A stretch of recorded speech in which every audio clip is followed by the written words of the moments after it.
Welcome, everyone. So, this is the second episode of the Medicine with Chance podcast, and today's topic is going to be a bit of an ethical one.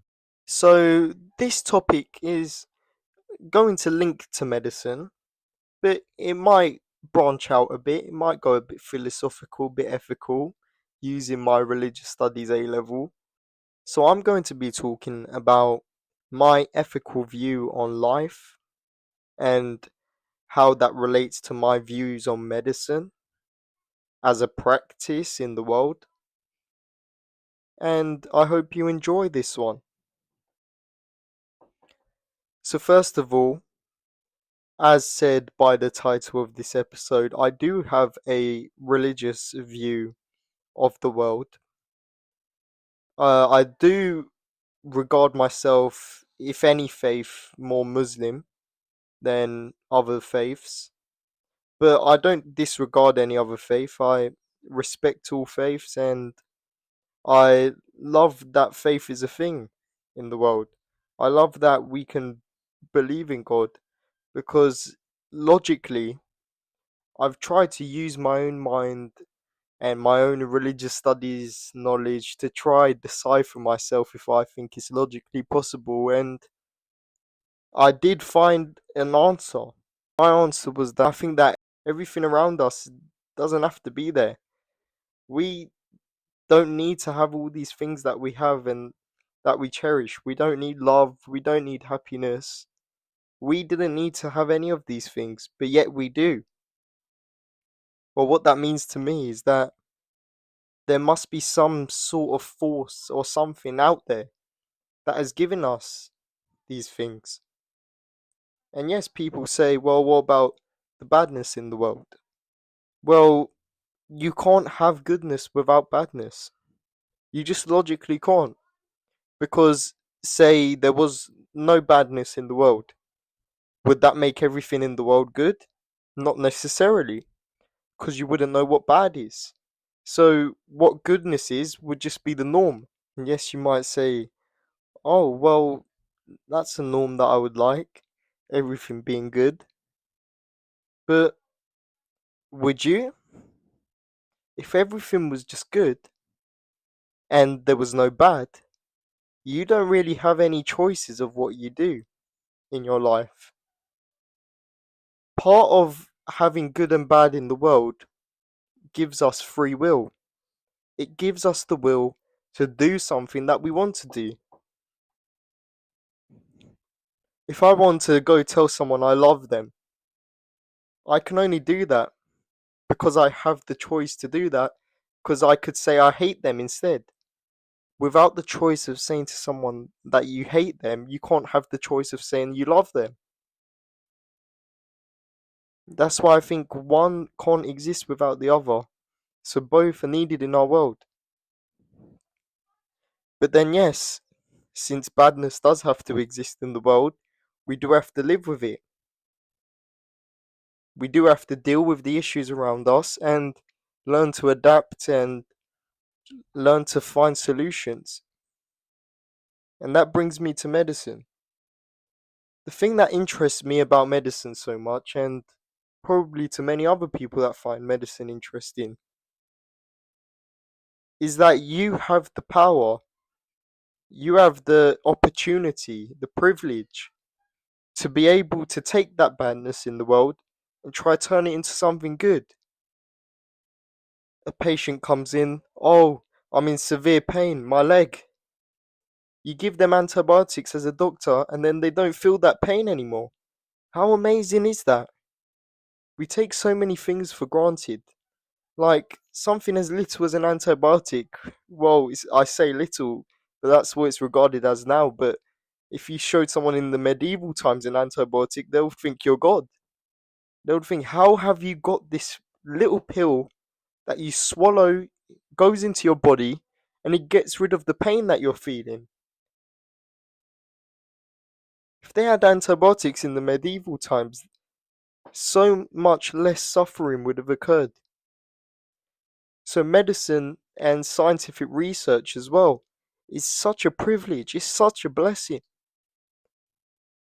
And that's what makes me want to be a part of it so much. This thing that pretty much is a leading factor in our lives. Being able to not die from a cold because we've got that medical research and we've got those doctors to help you with it.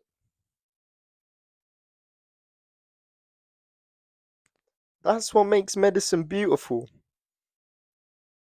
The fact that we can study and have the opportunity to be a part of that big and long and continuous process is really amazing. And that's why I really hope I can be a part of it.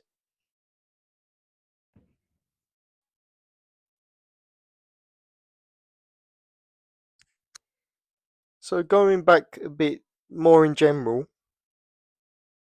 so I said why good and bad must both exist in the world because you can't have one without the other. I've said about how medicine is this beautiful thing that combats the badness, turns it into goodness, and brings a new light onto the pain and suffering in the world. Now, what about God? What role does God play in this? Well, first of all, I think God is the one that's created everything around us, from the molecular biological processes and the tiny nanoparticles that make the world function the way it does, to the physics in the sky and the motion. All these amazing things that we take for granted. Childbirth. One human, one animal, one plant, whatever process it is. One being. One being able to undergo a process to form another living being that can then live its own life and do the same and reproduce. How do people not realize what an amazing thing that is? How is that a thing that we get to experience every day? What a blessing that is. People disregard these things because they think, oh, well, since I was a kid, I've seen these processes happen all the time. It's happened to me, it's happened to my friends, it's happened to my parents. It's just a normal process. But sometimes those things that happen so often are blessings in disguise. Not even in disguise, you can tell just by the nature of it.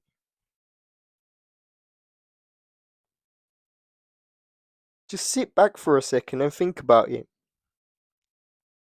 How amazing is childbirth? How amazing is reproduction?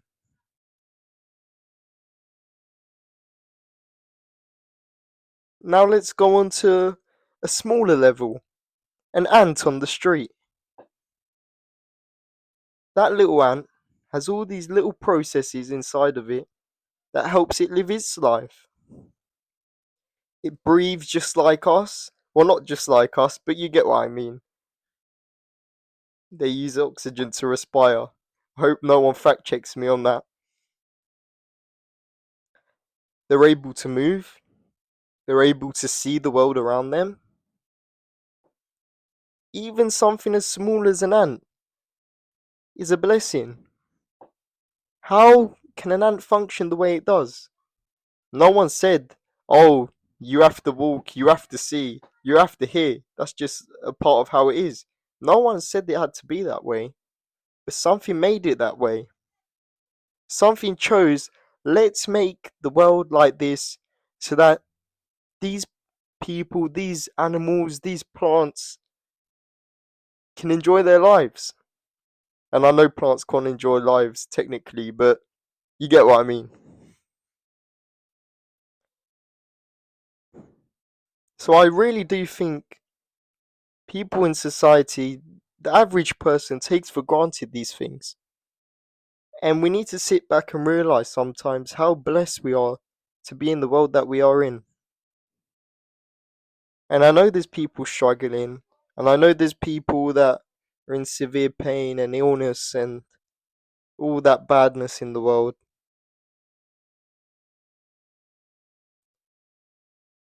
But personally, I do realize their pain and their struggle. My mum suffers with multiple sclerosis, which is this chronic illness that's terrible, lasts your whole life. We don't have a cure for it. It progressively gets worse as it goes on.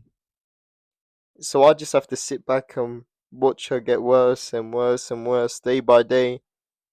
And for some people, that might make them lose their faith. Why does she have to suffer? Why does she have to go through this? She doesn't deserve this. But then I sit back and I realize to myself, that's just the way it has to be. If this badness in the world has to be a thing for me to experience all this goodness, that's a price that I'm willing to pay.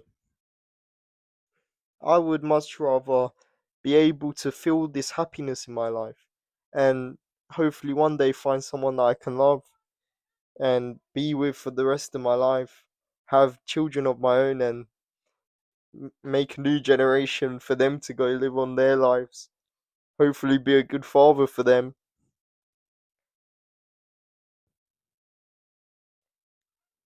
I would love to do all these things, to be with my friends, to be with my family, feel happiness, feel joy, feel pleasure, feel love. If it does mean that you have to feel pain alongside it. As probably a lot of philosophers have said in the past, it's a big price we have to pay for salvation. But I agree. Just let me tell you this. Would you rather have no badness in the world, but then you have no choice of what you do tomorrow or what you do in the next second? And with no badness, I guess that means you would also live forever. So you live forever without being able to make any of your own choices. It feels a lot like a robot to me. Or would you rather have pain, but also have the choice to spread goodness in the world, to have your own pleasures and your own happiness, and love the people around you, and be grateful for everything that you have, every meal that you eat, every drink that you drink? That sounds like a much better world that I would want to live in. And that's why I'm so grateful for everything around us, and for life itself, and for medicine making life just that bit more amazing by reducing the amount of suffering that there needs to be in the world. I hope you enjoyed this episode. It was a bit of a deep one, but I hope it brought a new light in your life, maybe gave you a new perspective on the things that you see around you. And I hope that if you take one thing away from this, don't take anything for granted, because it's all a blessing. And I'm not trying to preach, but I really do believe there's a higher power that's given us these opportunities. So thank you for listening, and I'll see you in the next episode.